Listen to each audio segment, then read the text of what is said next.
Buenas tardes chicos, el día de hoy vamos a ver lo que es el tema de las leyes de la termodinámica. Y bueno, primero que nada les voy a dar una pequeña introducción a lo que es la termodinámica, cuál es el objetivo de la clase de hoy. De ahí entramos a lo que son las leyes de la termodinámica, la discusión al respecto y para finalmente dar una pequeña conclusión y mostrarles algunas de las referencias que utilicé para realizar la presentación. Muy bien, entonces la termodinámica es considerada una herramienta analítica teórica y práctica que interpreta los fenómenos naturales desde el punto de vista de las relaciones de la materia y la energía, es decir, las transformaciones entre ellas, analizando el intercambio de la energía en las distintas formas, sin importar demasiado en los detalles de un determinado proceso. En otras palabras, se puede decir que la termodinámica se puede aplicar a una amplia variedad de ramas de la ciencia y de la ingeniería, debido a que, entre otras cosas, describe cómo los sistemas reaccionan a los cambios en el entorno. Muy bien, entonces el objetivo. Pues el objetivo es que ustedes, al terminar esta experiencia educativa, pues logren comprender los conceptos básicos que se tienen que aprender respecto del tema relacionado con las leyes de la termodinámica y sus aplicaciones en la ingeniería.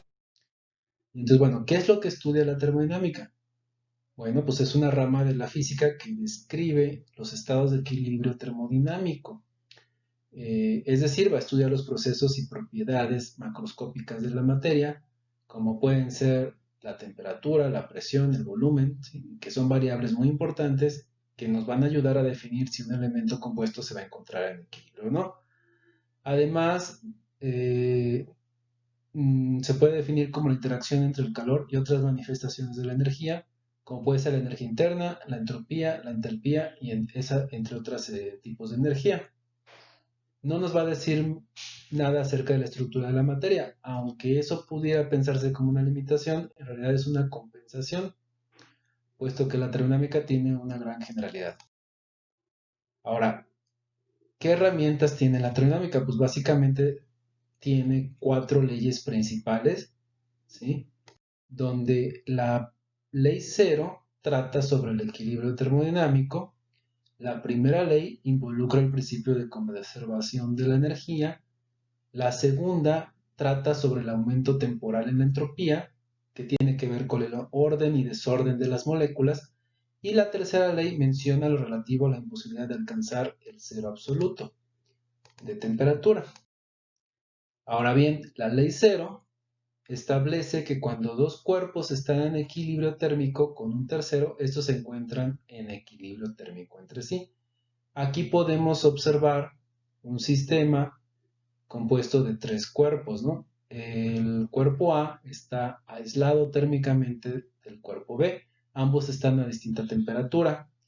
Sin embargo, podemos observar cómo el cuerpo A está en contacto con el cuerpo C y además el cuerpo B con C, ¿no? Y ahí sí hay una transferencia de calor, de tal manera que después de un tiempo determinado se logra alcanzar el equilibrio termodinámico y la temperatura en los tres cuerpos va a ser la misma. La primera ley de la termodinámica nos va a decir que la energía se puede convertir de una forma a otra. No se puede crear ni se puede destruir, ¿sí?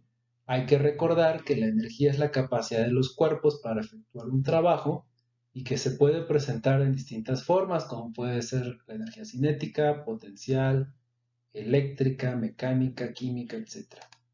Siempre que se produzca una cantidad de una clase de energía, se debe consumir una cantidad exactamente igual de otra clase de energía. Y entonces el principio de la conservación de la energía es en sí una definición precisa del calor, puesto que a través de este postulado de la primera ley se puede afirmar cómo la energía no se puede crear ni destruir, y entonces es la cantidad de energía transferida a un sistema en forma de calor más la cantidad de energía que se transfiere en forma de trabajo sobre el sistema, que debe ser igual al aumento de la energía interna del sistema. ¿Sí? Y el calor y el trabajo van a ser mecanismos por los que los sistemas intercambian energía entre sí. Eh, Aquí tenemos la ecuación fundamental de la primera ley, que nos establece cómo el cambio en la energía interna, ¿sí?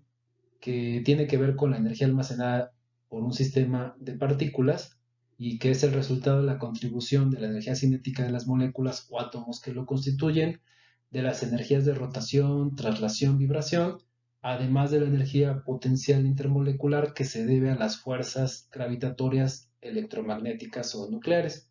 ¿Sí? Y bueno, y ese cambio en la energía interna pues se va a ver afectado por el calor y el trabajo que se pueda ceder al sistema. Acuérdense que el trabajo puede ser de expansión, que es cuando es signo negativo, puede ser de compresión, ¿sí? Dependiendo del tipo de trabajo va a ser el signo que tenga. Ahora bien, ¿qué nos dice la segunda ley de la termodinámica? Como la primera ley no pone limitaciones a las posibilidades de transformación de la energía, entonces surgió la segunda ley, ¿sí? Donde nos establece que es imposible una transformación cuyo resultado final sea transformar en trabajo todo el calor extraído de una fuente. En cualquier proceso irreversible, una pequeña cantidad de la energía térmica se va a disipar gradualmente a través de la frontera del sistema. Y bueno, mediante la segunda ley se define lo que es la entropía, ¿sí? Que es el proceso por el cual la energía va a perder la capacidad de generar un trabajo útil. ¿Sí? En otras palabras, se transforma en otra energía que es menos aprovechable. Y se dice que, por ejemplo, todo sistema biológico tiende al desorden, es decir, un valor elevado de la entropía. Además, cualquier máquina térmica va a consumir más de lo que rinde. Cualquier motor necesita una fuente de energía para poder convertirla en trabajo. Por ejemplo, si consideramos un automóvil, el combustible junto con el sistema de la chispa del motor va a proporcionar la energía química de combustión y entonces el vehículo se mueve. Y el vehículo realiza un trabajo, se mueve, esto es irreversible y entonces la energía que se libera ya no es reutilizable.